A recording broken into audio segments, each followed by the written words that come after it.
কলকাতা টিভিতে আপনাদের সকলকে স্বাগত। আপনাদের সঙ্গে রয়েছে আমি অঙ্কুর। আসছে এই মুহূর্তের গুরুত্বপূর্ণ খবরে। প্রাক্তন বিচারপতি অভিজিৎ গঙ্গোপাধ্যায়ের বিরুদ্ধে কমিশনে নালিশ জানাচ্ছে তৃণমূল কংগ্রেস। এই তমলুক কেন্দ্রের ভারতীয় জনতা পার্টির প্রার্থী অভিজিৎ গঙ্গোপাধ্যায় তিনি মুখ্যমন্ত্রীর বিরুদ্ধে কুরুচিকর মন্তব্য করেছেন, এমনটাই অভিযোগ তৃণমূল কংগ্রেসের। এই বিষয়ে কথা বলবো, আপনাদের জানিয়ে রাখি এই বিষয়ে তৃণমূল কংগ্রেসের কি অভিযোগ বিশদে জানবো। আমাদের সঙ্গে রয়েছেন আমাদের প্রতিনিধি কল্লোল মণ্ডল। কল্লোল, কি বলা হচ্ছে, কি অভিযোগ জানানো হচ্ছে কমিশনের কাছে তৃণমূল কংগ্রেসের পক্ষ থেকে? দেখো, জাতীয় নির্বাচন কমিশনে আজকের অভিযোগপত্র জমা দিলেন তৃণমূল কংগ্রেসের এক প্রতিনিধি দল। সেই রিপোর্টে যে ডেপুটেশন দিয়েছেন সেখানে পরিষ্কারভাবে উল্লেখ করেছেন যে তমলুকের বিজেপি প্রার্থী অভিজিৎ গাঙ্গুলি, প্রাক্তন বিচারপতি, তিনি যে ধরনের মুখ্যমন্ত্রী মমতা বন্দ্যোপাধ্যায়ের বিরুদ্ধে কুরুচিকর মন্তব্য করছেন সেটা খুবই নিন্দনীয়। এই ধরনের মন্তব্য কোনো এক মহিলা সম্পর্কে করা যায় না। তাছাড়া মুখ্যমন্ত্রী মমতা বন্দ্যোপাধ্যায় এর আগেই তিনি মুখ্যমন্ত্রী, ফলে তার সম্পর্ক তো করা যায় না। এবং এই সম্পর্কিত ব্যাপারে কিন্তু বিতর্ক হয়েছে। গতকালও বিভিন্ন গণতান্ত্রিক মঞ্চ থেকে এখানেও ডেপুটেশন জমা দিয়েছেন। প্রত্যেকেরই একটা কথা, যে প্রাক্তন বিচারপতি হয়ে যে আদর্শ আচরণবিধি যখন লাগু হয়ে গেছে, তারপরে কি বলতে হবে, বিশেষ করে মহিলাদের প্রতি তার যে বক্তব্য সেটা সমর্থনযোগ্য নয়, এটা নিন্দনীয়। সেই নিন্দার দিক থেকে তৃণমূল কংগ্রেসের পক্ষ থেকেও আজকে জানিয়েছেন যে তার বিভিন্ন মিটিং মিছিল তাকে বিরত থাকতে অনুরোধ জানানো হয়েছে নির্বাচন কমিশনের কাছে। অর্থাৎ তিনি এই ধরনের যে মন্তব্য করছেন এটা আদর্শ আচরণবিধি লঙ্ঘনের বিপরীত। ফলে তার এই যে মিটিং মিছিলে বক্তব্যটা, সেই বক্তব্য যাতে না রাখতে পারে তার জন্য জাতীয় নির্বাচন কমিশনে আজকের যে অভিযোগ জমা দিয়েছে তৃণমূল কংগ্রেসের পক্ষ থেকে। তবে তৃণমূল কংগ্রেসের পক্ষ থেকে এটা বলেছে, কিন্তু জাতীয় নির্বাচন কমিশনের পক্ষ থেকে এখনো পর্যন্ত সদুত্তর আসেনি। এবং রাজ্যে যে মুখ্য নির্বাচন আধিকারিক রয়েছে তার কাছেও আমরা জানতে চেয়েছিলাম, তিনি বলেছেন খবর আমাদের কাছে এসে পৌঁছাননি।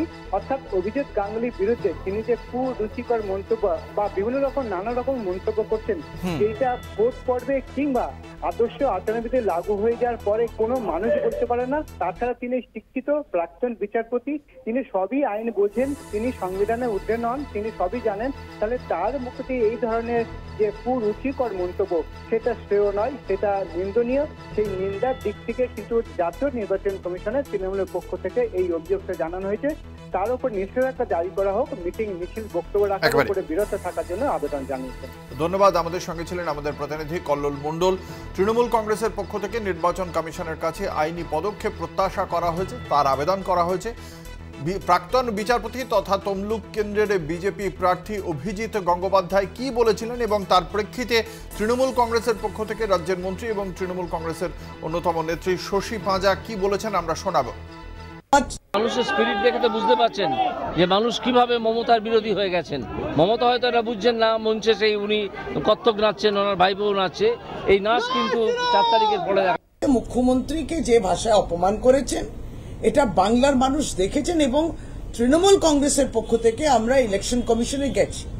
ইলেকশন কমিশনে এই ফাইলটা আমরা কমপ্লেনটা ফাইল করেছি এবং সেই চিঠিটাও আপনারা প্রেস যারা এসছেন তারা খুব শিগগিরই পাবে। চিঠিটা আমার এখানে রয়েছে। অর্থাৎ বিভিন্ন সেকশন ইত্যাদি সব বলে আমরা এটা সত্যি এটা নারী বিদ্বেষী। কোন এনাদেরকে নিয়ে স্টেজ মোদি, অমিত শাহ, শুভেন্দু অধিকারী এগুলো যারা যারা এই স্টেজ শেয়ার করে কিংবা তাকে কি প্রোৎসাহন দিচ্ছেন, উৎসাহ দিচ্ছেন। অর্থাৎ আপনারা আর ক্ষমা চাইবেন না, আপনারা তাকে ক্যাস্টিগেট করবেন না কিংবা তাকে শাস্তি দেওয়ার মতো তাকে বলবেন না। তার মানে সকলেরই সমর্থন আছে, এইভাবে চলতে। আপনাদের জানিয়ে রেখে আপনারা শুনলেন শশী পাঁজার বক্তব্য।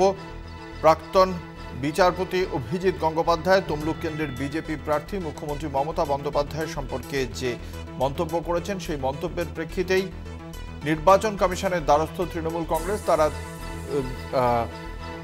নির্বাচন কমিশনের কাছে আইনি পদক্ষেপের আবেদন জানিয়েছেন এবং তৃণমূল কংগ্রেসের পক্ষ থেকে বলা হয়েছে যে মিটিং মিছিলে অভিজিৎ গঙ্গোপাধ্যায় যাতে মুখ বন্ধ রাখেন সেই রকম যেন কোনো পদক্ষেপ করা হয় নির্বাচন কমিশনের পক্ষ থেকে। সম্প্রতি মমতা বন্দ্যোপাধ্যায় সম্পর্কে কুরুচিপূর্ণ মন্তব্য করেছেন বলেই অভিযোগ করা হয়েছে তৃণমূল কংগ্রেসের পক্ষ থেকে। কি বলেছেন অভিজিৎ গঙ্গোপাধ্যায় আমরা শোনাবো। মানুষের স্পিরিট দেখে তো বুঝতে পারছেন যে মানুষ কিভাবে মমতার বিরোধী হয়ে গেছেন। মমতা হয়তো এটা বুঝছেন না, মঞ্চে সেই উনি কত্থক নাচছেন, ওনার ভাই বউ নাচছে। এই নাচ কিন্তু 4 তারিখের পরে দেখা যাবে। মানুষের কি বলেছেন পাল্টা শশী পাঁজা, তৃণমূল কংগ্রেসের নেত্রী, রাজ্যের মন্ত্রী, আমরা শোনাবো। মুখ্যমন্ত্রীকে যে ভাষায় অপমান করেছেন এটা বাংলার মানুষ দেখেছেন এবং তৃণমূল কংগ্রেসের পক্ষ থেকে আমরা ইলেকশন কমিশনে গেছি। ইলেকশন কমিশনে এই ফাইলটা আমরা কমপ্লেনটা ফাইল করেছি এবং সেই চিঠিটাও আপনারা প্রেস যারা এসছেন তারা খুব শিগগিরই পাবে। চিঠিটা আমার এখানে রয়েছে। অর্থাৎ বিভিন্ন সেকশন ইত্যাদি সব বলে আমরা এটা সত্যি এটা নারী বিদ্বেষী। কোন এনাদেরকে নিয়ে স্টেজ মোদি, অমিত শাহ, শুভেন্দু অধিকারী এগুলো যারা যারা এই স্টেজ শেয়ার করে কিংবা তাকে কি প্রোৎসাহন দিচ্ছেন, উৎসাহ দিচ্ছেন, অর্থাৎ আপনারা আর ক্ষমা চাইবেন না, আপনারা তাকে ক্যাস্টিগেট করবেন না কিংবা তাকে শাস্তি দেওয়ার মতো তাকে বলবেন না, তার মানে সকলেরই সমর্থন আছে। এইভাবে চলতে